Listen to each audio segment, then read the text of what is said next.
Hi, my name is Angkana Nak from Pentong. I am supervised by Dr. Mawani binti Muhammad Yunus. Today, I would like to present about 4x4 triangular lattice array antenna for 5G sub-6 GHz MIMO. Let's start with introduction. Massive MIMO has been recognized as one of the most promising technologies to fulfill 5G network needs because it provides directive beam with extremely high antenna gain. The general MIMO system consists of not more than 10 antenna, whereas in massive MIMO there could be 100 or more antenna, but not all the antenna will work at the same time. A limited number of antenna will be operating at a time because of the limitation to acquire channel state information, as figure below show the massive MIMO. Next, problem statement. The use of 4x4 element array arrangement resulted in a significant increase in bandwidth and antenna gain with a maximum achievable gain. This problem can be even more severe in case of multi-user communication in terms of signal to interference ratio. Most of the design array solution for massive MIMO rely on square or rectangular array structure with a uniform lattice. This project aimed to propose an irregular element array by exploiting triangular lattice to overcome aforementioned drawback. The first objective of this project is to design the triangular lattice planar array antenna, and the second objective is to validate the design of triangular lattice with measurement. Scope of work of this project: planar array is set to operate at sub-6 GHz, which is 3.5 GHz. Array element will be designed for 16 elements, which is 4x4. The parameters are analyzed for directivity and gain. Design and measure the triangular lattice planar array antenna. Project significant to evaluate the benefit of using a triangular lattice to increase overall massive MIMO performance and provide significant advantages over regular lattice. Impact to sustainability and environmentally friendly is mapped to 11, which is sustainable city and communities. Provide enhancement to communication service provider operation through lower operational costs due to more efficient network. It's also reduce latency and improve energy efficiency. Planar array. Figure 2 show planar array configuration. The placing of single antenna element along a rectangular grid to form a square or rectangular array. Array factor. Array factor is depend on the number of elements, geometrical configuration, element spacing, relative amplitude, and phase of the applied signal to each antenna element, as figure 3 below show antenna factor that we use to calculate the array factor. Methodology.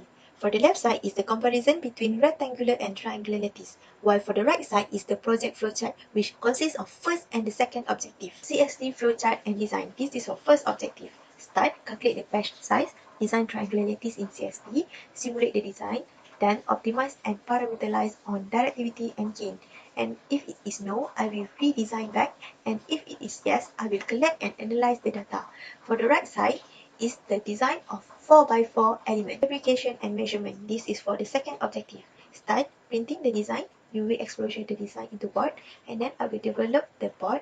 If it is no, I will UV exposure back, and if it is yes, I will start with etching, which is manual etching, and then I will solder SM8 on the board, and then I measure the set of parameter and then end. CST result for first objective. At the left hand side is 4x4 triangular lattice, and the right hand side is the linear graph view of S11 characteristic, which dropped at 3.44 GHz with a corresponding return loss of negative 28.99 dB. With a return loss of less than negative 10 dB, this meets one of the research goals. At the picture below, show the side lobe level, which is negative 14.8 dB. Fabrication and measurement result for second objective. At the left-hand side, show fabricated board, and this graph show S11 graph, which dropped at 3.55 GHz with a corresponding return loss at negative 28.53 dB. The maximum gain graph. The frequency is 3.5 GHz and the gain is 11.195 dB.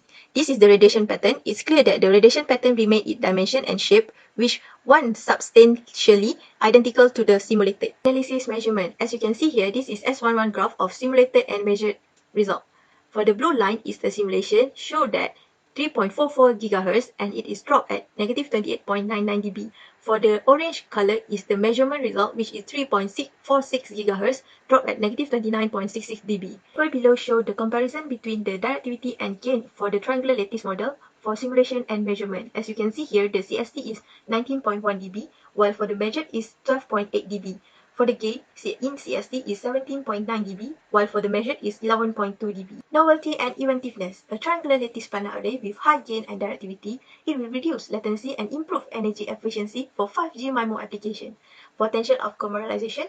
It is for communication service provider, telecommunication vendor, and also MIMO technology. Conclusion for this project is design the triangular lattice planar array antenna operate at sub-6 GHz. It has been interfered that the theoretical result closely match with the simulated one.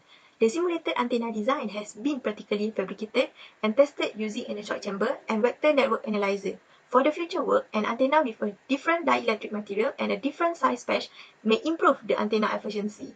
The performance of antenna parameter can also be determined by the using different type of dielectric and modifying the structure of the antenna. Thank you.